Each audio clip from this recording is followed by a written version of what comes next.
Okay, a little presentation on the floodlight that we now got on the market. It's a totally self-contained unit. It includes everything, obviously, from the floodlight itself as well as a camera. On the camera, it has recording capabilities of up to 10 days, and it's obviously a day-night camera, so even if the light is off, you can still see clearly what's going on.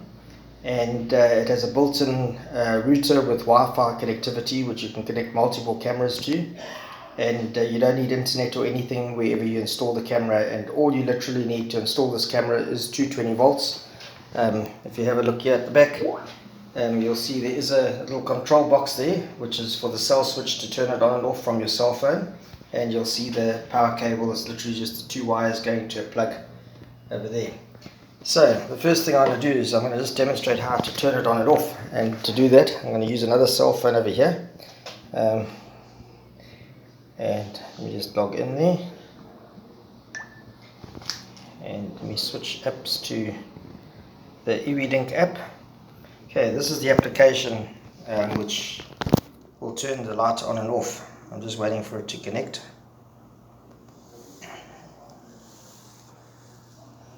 Okay, so if I push that button, you'll see it's obviously on now, and if I turn it off, I just push the button again.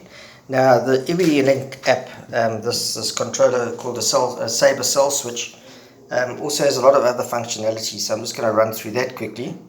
So you've got the on-off switch, but you've also got scheduled times. I'm trying to get a focus here. So you can also use scheduled times, and you can choose when you want the light to be on and off. You can add new schedules over here. I'm not going to do it right now because it takes time, and also I'm not totally sure how it all works myself, but you've got a timer, you've got a loop timer, and you've got schedules, so you can pre-configure when you want the light on and off. So that's the first part of it. The second part is the camera, the built-in camera. For that, what I'm going to do is I just want to move the camera quickly so that it can give you a better view. So I'm going to put it here at my window, so you can get an outside view and you can see traffic going past the gate. Let me just start it up here. So on the cell phone, it's now connected. Okay, there's a cable in the way. Hold on.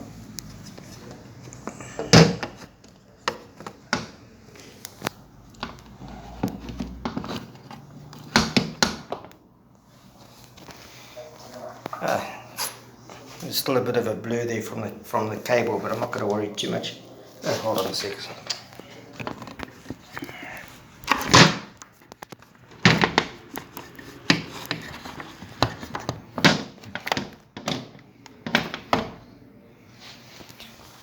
Okay, there we go.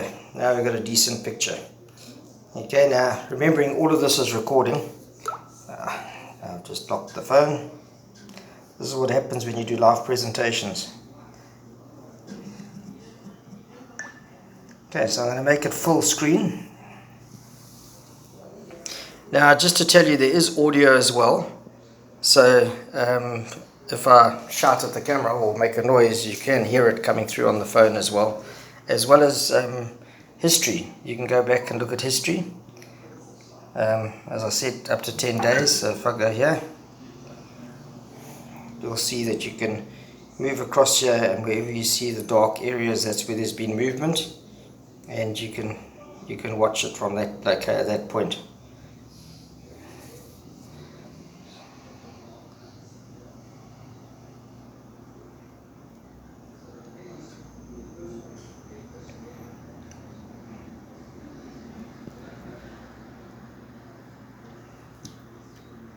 Okay, so there's playing a bit of history. What I also want to show you, the strong point of this camera, and the reason why we've gone for this camera, is there's also a desktop application. Okay, if we play this one, you'll see it'll come up. You can hear the background noise coming through now.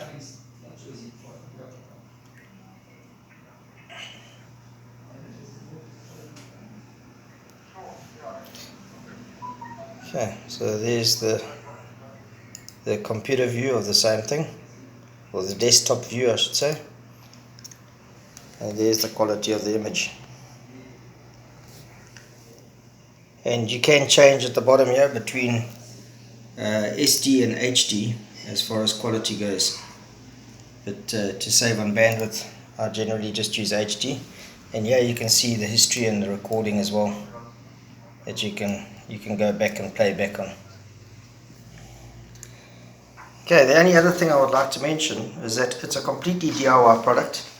There's no issue as far as configurations go. You're provided with the usernames and passwords and the access. So you literally just plug in the power, download the app from the Play Store, and put in your username and password, and you're up and running.